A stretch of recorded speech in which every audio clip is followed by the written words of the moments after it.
প্রধানমন্ত্রী তারেক রহমানের নেতৃত্বে বিএনপি সরকারের প্রথম বাজেট পেশ হচ্ছে আজ।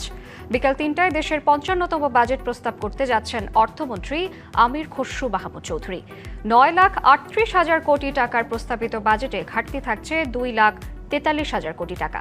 বাজেটে রাজস্বের সম্ভাব্য লক্ষ্য ৬,৯৫,০০০ কোটি টাকা, যার সিংহভাগই আহরণের দায়িত্ব পড়ছে জাতীয় রাজস্ব বোর্ডের ওপর।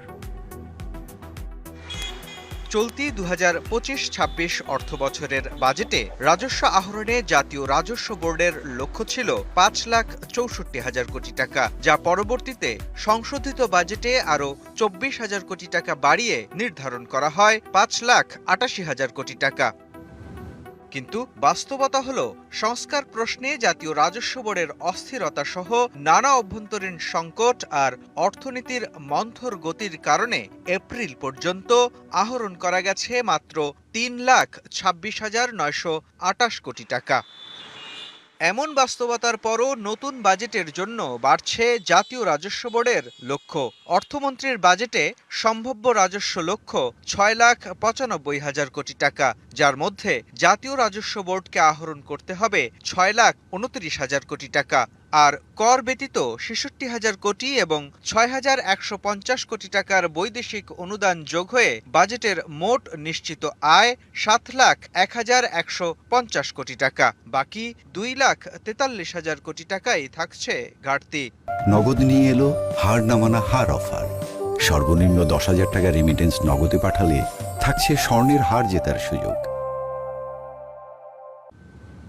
ঘাটতি অর্থায়নে অর্থমন্ত্রীর প্রত্যাশা ১,৫৫,০০০ কোটি টাকা আসবে বিদেশি ঋণ থেকে, আর অভ্যন্তরীণ উৎস ব্যাংক থেকে চাওয়া হবে ১,১২,০০০ কোটি টাকা।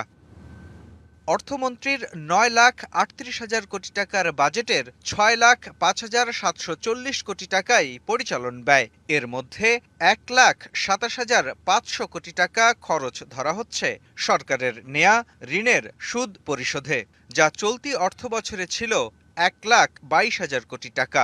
সে হিসাবে নতুন অর্থবছরে সরকারের সুদ বাবদ ব্যয় বাড়বে ৫,৫০০ কোটি টাকা।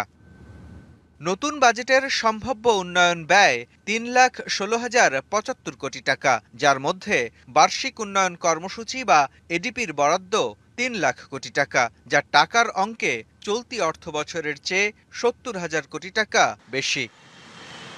মোস্তফা মাহবুব, ডিবিসি নিউজ, ঢাকা।